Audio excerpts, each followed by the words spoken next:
Compañeras y compañeros, el día de hoy vamos a presentar aquí en esta sala tres libros distintos. En primer lugar, por cuestiones de casualidad, había pensado que fuera al revés, pero me toca presentar mi libro Independencia Hispanoamericana y Lucha de Clases. Posteriormente se presentará el libro, ¿cómo se titula? Educación para el Buen Vivir, basado en la experiencia Nove. Y en tercer lugar se va a presentar el libro del profesor Pablo Navarro sobre el asesinato del padre Héctor Gallego, una novela, una historia novelada. Bien, hemos establecido que para que no pase lo de ayer, hablemos 30 minutos cada uno y 10 minutos de preguntas y respuestas sobre ese libro y damos paso al siguiente. ¿Vale? Empezamos. Ahora sí puede poner el cronómetro, profesor. Bien, hemos presentado este libro, Independencia Hispanoamericana y Lucha de Clases, que tenemos desde hace varios años una versión que publicó aquí ENAO en Editorial Portobelo, y esta versión nueva que ha aparecido este año en Buenos Aires, Argentina. Compilada por un gran amigo, compañero Mario Hernández, y comentada por un historiador argentino bastante conocido dentro de la izquierda argentina. La pregunta primera: ¿qué puede aportar el marxismo al conocimiento de la historia?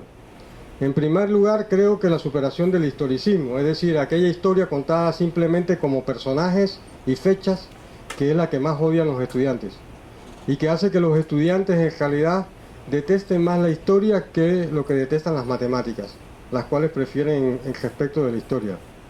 El enfoque que el marxismo le da a la propia historia es un enfoque de contradicciones de clase, de lucha de clases, de diferencias sociales que existen y han existido siempre. Uno tiene que preguntarse si dentro de 100 años se escribiera la historia de Panamá y alguien nos quiere echar el cuento de que todos los panameños apoyábamos a Varela y que él fue un gran gobernante, pegaríamos el grito al cielo, ¿verdad? Asimismo es respecto al pasado.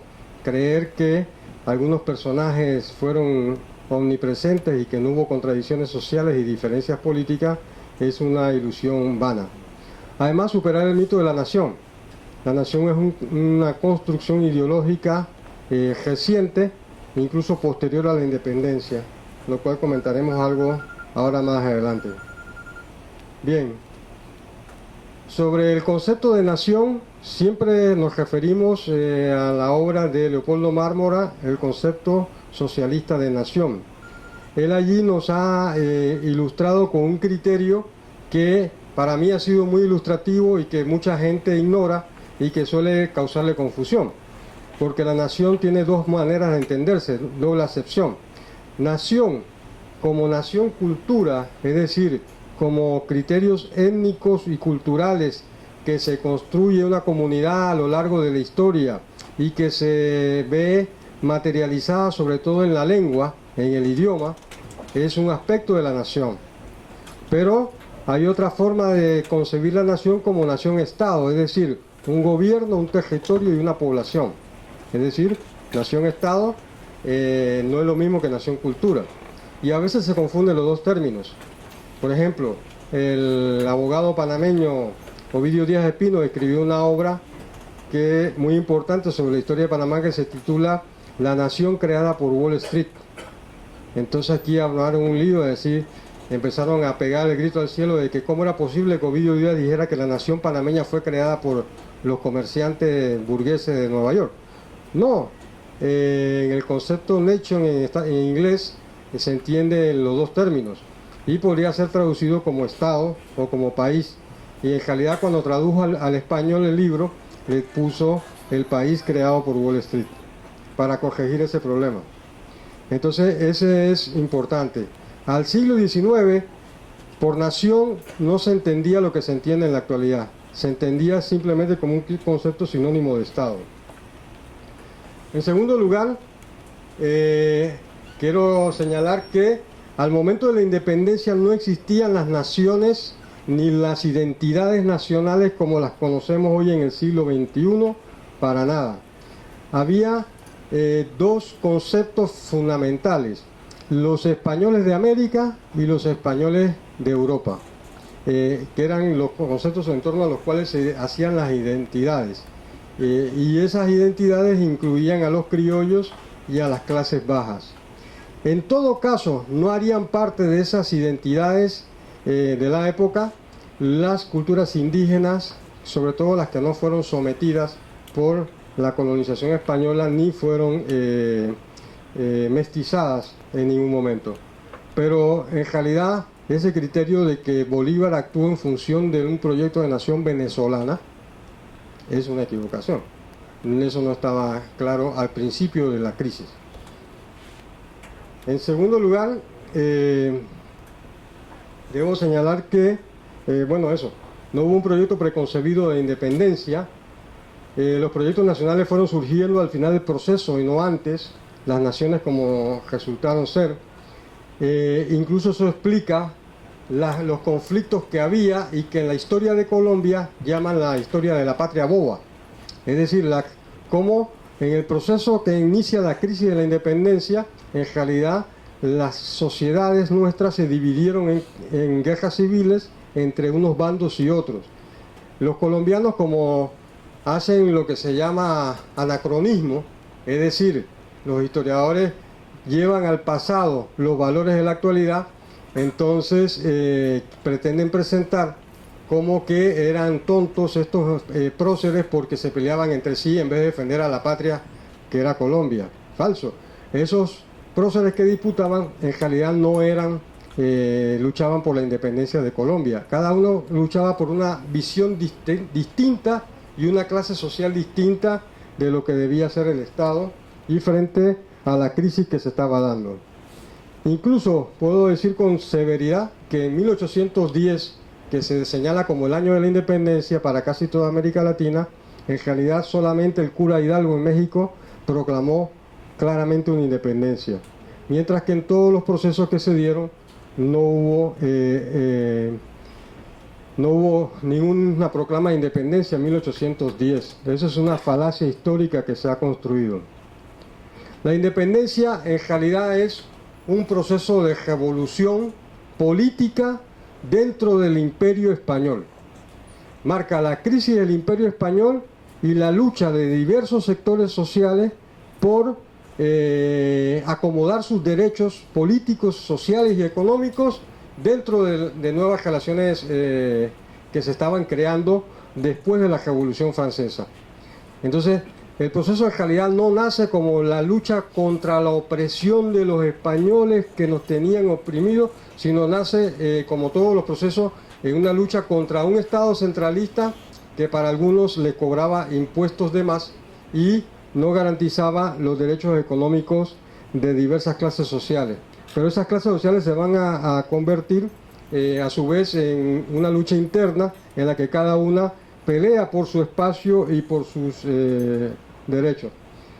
Por supuesto, la Revolución Francesa y la guerra entre Inglaterra y Francia influyeron en la crisis del Imperio Español, incluso el hecho de que España no podía controlar sus fronteras ni impedir la entrada de mercancías inglesas ya mucho antes de la independencia. Hubo causas internas también, como la crisis económica del sistema feudal español, la incapacidad de la oligarquía, la nobleza española para modernizarse y aceptar las nuevas reglas del capitalismo, y luego incluso un elemento político que fue la disputa por la sucesión entre Carlos IV y su hijo Fernando VII, que fue lo que Napoleón aprovechó para invadir España y tomársela a partir de 1808. Quiero incluso enfatizar eso. En la historia de España, la guerra de la independencia empieza en 1808, porque es la guerra contra la ocupación francesa. Y muchos sectores, primero en España, incluso sectores que no eran monárquicos, y casi todos los monárquicos obviamente se opusieron a esa invasión napoleónica, pero las élites se oponían porque temían al contagio de las ideas de renovación política, de igualdad, fraternidad y libertad que proclamaba la Revolución Francesa. Y en 1808 muchos sectores de Hispanoamérica que se unieron para apoyar la lucha de España contra la ocupación francesa, lo hacían los de las élites porque tenían mucho temor de que los pardos, las clases populares, los indígenas, los negros, se apropiaran de las ideas de la Revolución Francesa. Incluso al final de la historia, todavía en 1821 en México, la burguesía mexicana independiza el país en un momento que, como veremos más adelante, se impuso un gobierno liberal en España. Y esa independencia dirigida por la oligarquía que puso de emperador a Iturbide, lo hizo no para hacer una república independiente, sino para evitar el contagio de las ideas republicanas acá. Porque lo que más temían es que las clases subalternas fueran contagiadas con esas ideas. Es importante, cuando se analiza la historia de ese periodo, ver que había diversas clases sociales y bandos políticos. Estaban en primer lugar los realistas, que eran voceros directos de la corona y de Fernando VII, aunque estaba preso en Francia por Napoleón. Estaban los virreyes, como Abascal, en la zona de la Nueva Granada, creo. La oficialidad del ejército, que eran sumamente represivos y defensores del Estado, como estaba hasta antes de la invasión napoleónica, es decir, la monarquía absoluta que había en España, y la alta jerarquía de la Iglesia, que también se oponía a cualquier cambio social.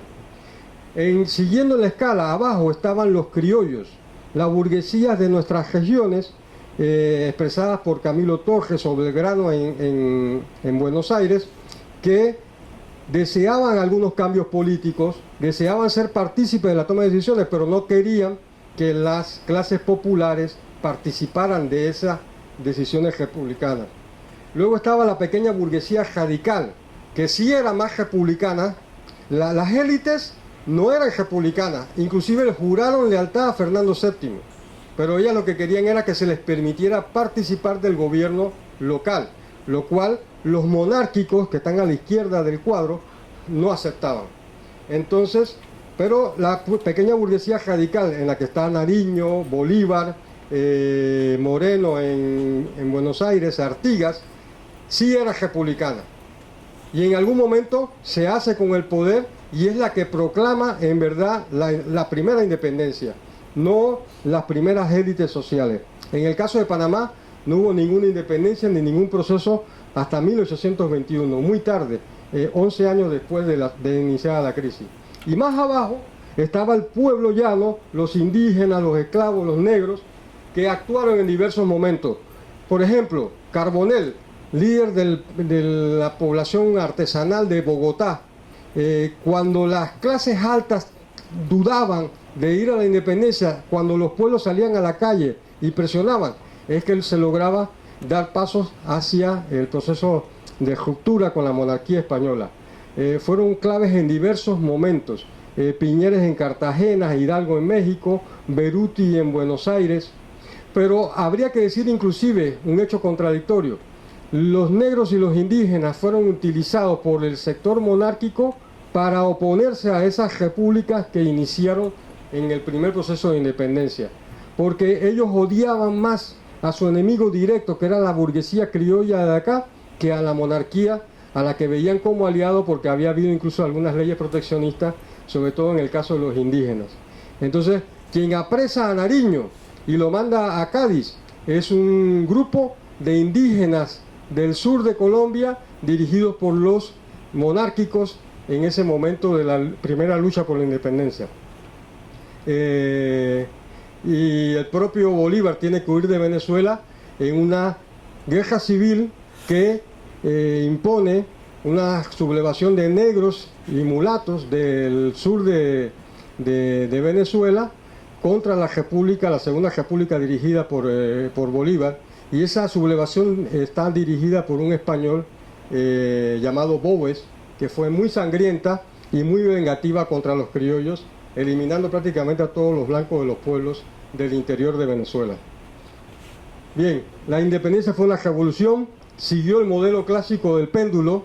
Ese modelo lo han dicho para la Revolución Francesa y la rusa, es decir, una revolución que empieza desde una situación estable, que se va radicalizando, vamos a decir que sea a la izquierda, ¿no?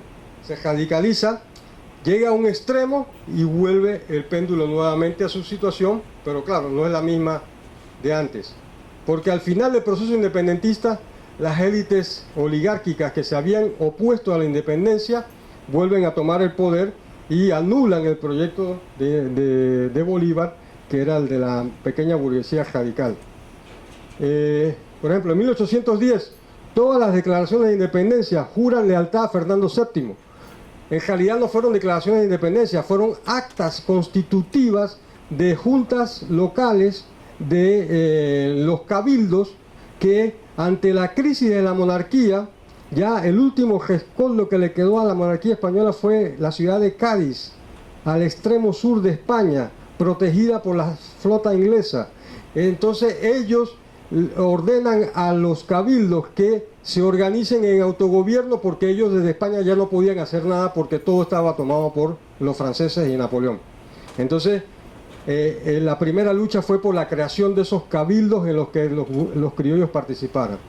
Lo irónico es que los monárquicos de acá no querían ni siquiera que los burgueses locales participaran de los cabildos. Inclusive al principio escondieron ese llamado de la Junta de Cádiz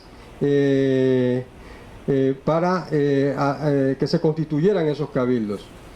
Las verdaderas independencias empiezan después.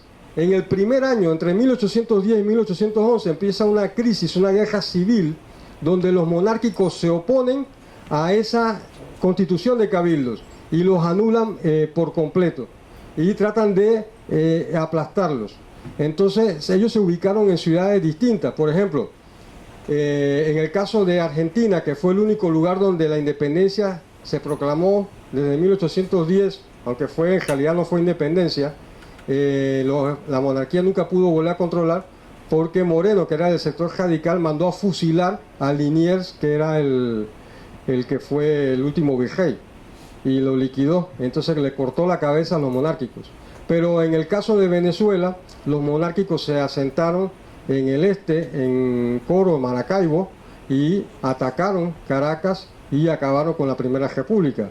En el caso de Colombia, se asentaron en Santa Marta y en el sur de la frontera con lo que es Ecuador hoy en día, y desde allí atacaron a los que habían proclamado la independencia. Entonces, entre 1811 y 1813 hay unas independencias que se sostienen allí a duras penas en medio de guerras civiles. En 1814 es la revolución, contrarrevolución realista en todos lados. Hidalgo al final es fusilado, fracasa la Segunda República Venezolana. Prácticamente en Bogotá también sucede lo mismo, y incluso hay una invasión con un ejército que manda, porque Napoleón es derrotado en Waterloo en 1815, pero previamente había sido derrotado en 1814 y enviado a Elba, en una cárcel. Entonces el monarca español, Fernando VII, volvió a Madrid y desde allí organizó una invasión de un general Morillo, muy sanguinaria, que estaba destinada a aplastar la rebelión de Buenos Aires, pero lo hacen que pare en Venezuela para que controle a los negros y mulatos que se habían sublevado contra la República de Bolívar. Lo mismo sucede en Colombia, etcétera, etcétera. Prácticamente, salvo Buenos Aires, no quedaba ningún sector independiente al final del proceso. Entonces, como decimos acá, en 1810 empieza el proceso de independencia. Antes de 1810 hay una serie de crisis que explican el descontento popular, como el aumento de los impuestos, la destrucción de las misiones jesuitas, la sublevación de Tupac Amaru, que fue en 1780, los comuneros, etcétera, etcétera. En 1810 se hacen las proclamas de los criollos moderados, todas las que ven allí, pero que no declaran ninguna independencia, sino la lealtad a Fernando VII. Es en 1811, en medio de la crisis y la guerra civil con los monárquicos, que se proclama en verdad la independencia. Y esa es la ironía. En Venezuela, La independencia supuestamente se conmemora en abril, creo que el 11 de abril. Sin embargo, el 11 de abril de 1810 no hubo ninguna declaración de independencia en Venezuela. La verdadera independencia fue el 5 de julio de 1811. La independencia de Colombia supuestamente se celebra en julio de 1810 y en julio no hubo ninguna proclama de independencia. La independencia verdadera de Bogotá fue declarada el 9 de septiembre de 1811 y asimismo en Cartagena fue el 11 de noviembre de 1811. Bien. Pero todo el proceso queda derrotado hacia 1814. Como ya dijimos, Napoleón es derrotado, Fernando VII vuelve a España, se envían las tropas de Morillo, Nariño queda detenido, enviado a Cádiz, Bolívar se tiene que refugiar en Jamaica, Morelos es fusilado en México y solamente el Río de la Plata quedaba independiente en 1816. La segunda fase de la independencia empieza justamente después. En el caso de Bolívar, por ejemplo, es muy diciente que él fue al exilio en Jamaica y Haití, y en Haití logra ser asesorado por ahorita se me escapa el nombre del presidente de Haití, que fue el primer país independiente de América, y comprende que él tenía que tener una política para los negros esclavos, si no, no iba a poder gobernar Venezuela. Y entonces él vuelve, y entonces ahí sí, con una política. Y la política fue la consigna de que todos los esclavos que se sumaban al ejército libertador serían hombres libres. Pero ojo, por eso digo, Bolívar era el sector radical de las capas medias. Él no liberó a todos los esclavos. La esclavitud se acabó en Colombia, Venezuela, España en 1850. Ya Bolívar estaba bien muerto. Él proclamó la libertad de los que se unían al ejército libertador.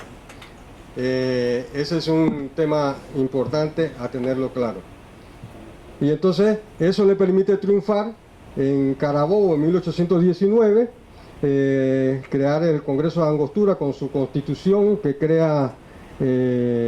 va a crear la Gran Colombia, la batalla de Carabobo en junio de 1821, la independencia de Iguala en México en 1821, pero que, como ya dije, ojo con la independencia de México, en realidad ahí le piden a un Borbón que venga a México a armar una monarquía borbónica, lo cual fue rechazado, por supuesto, ningún Borbón se atrevió a venir para acá, y así en general.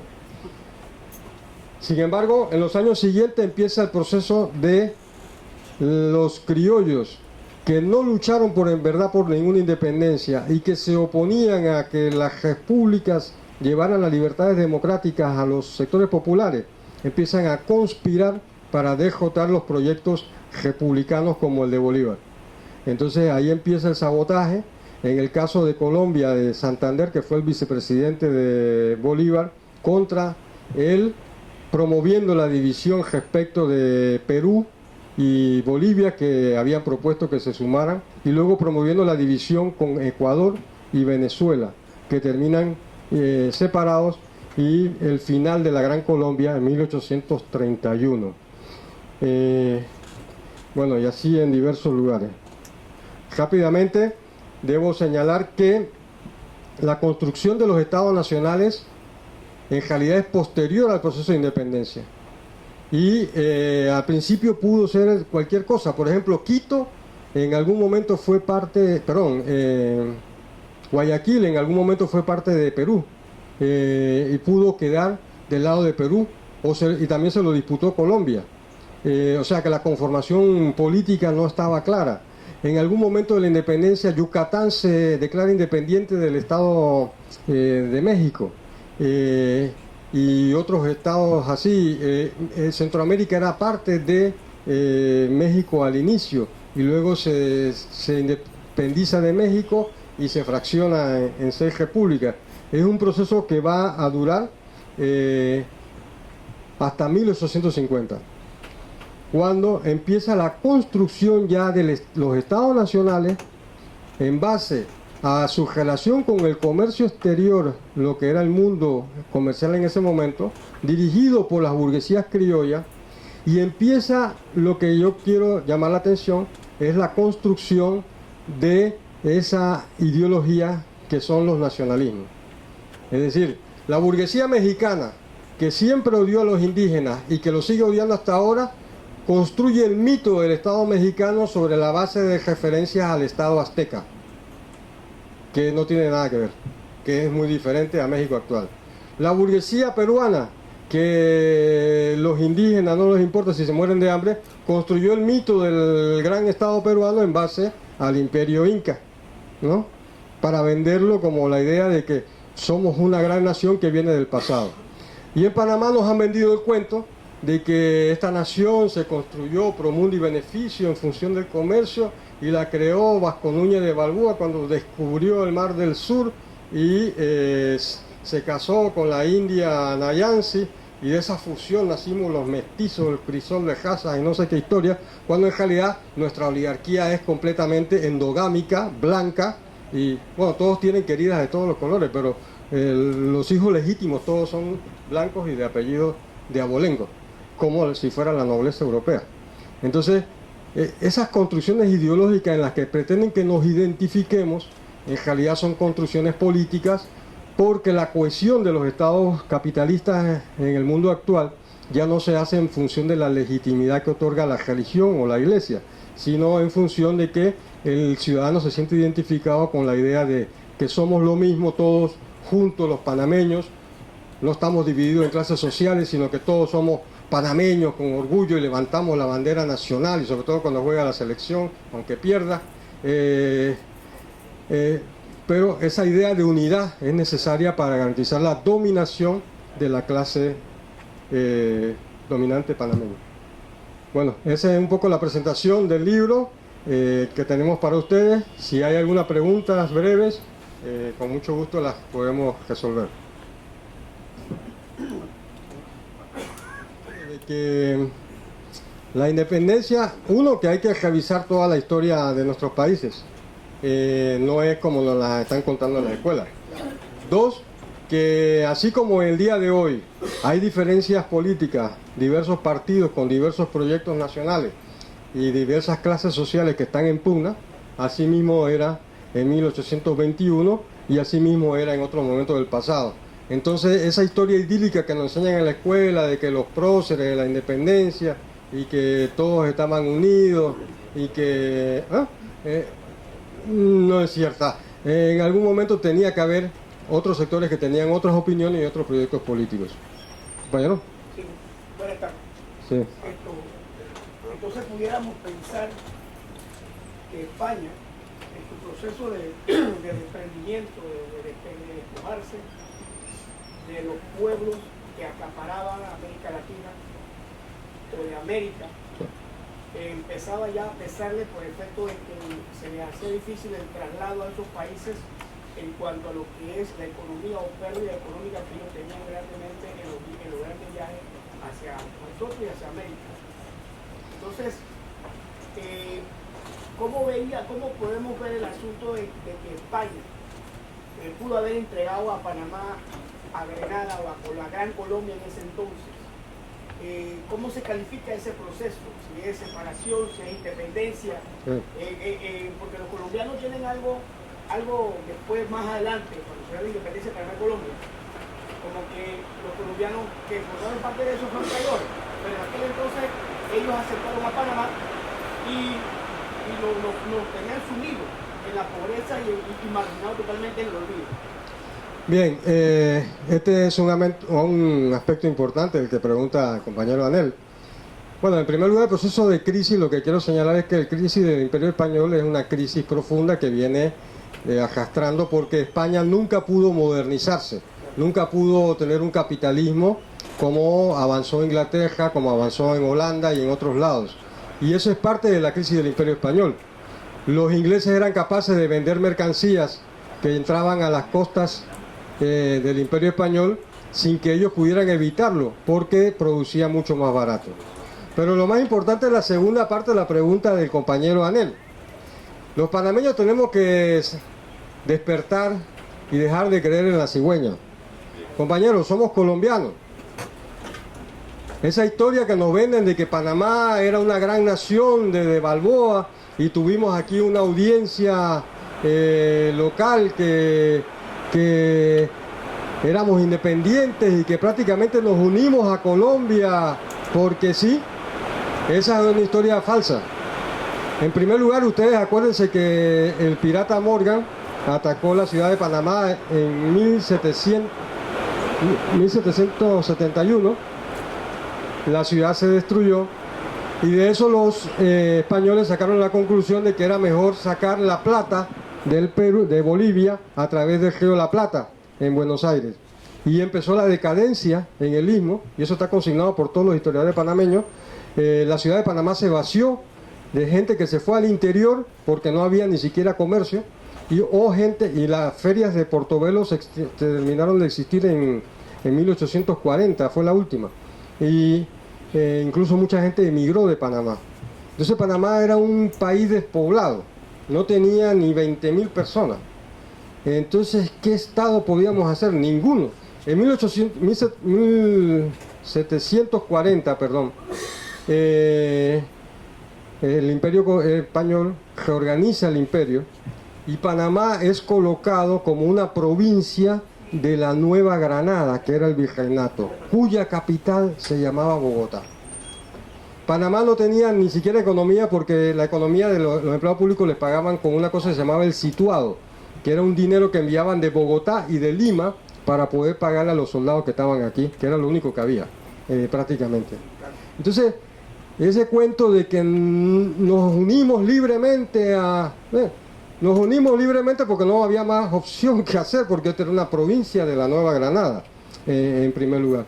Que Bolívar no vino. Bolívar no fue a Medellín, Bolívar no fue a Cali, Bolívar no fue a 20 lugares en Colombia. No tenía que ir, porque Bolívar hizo lo fundamental. En la batalla de Boyacá derrotó a los españoles en toda Colombia.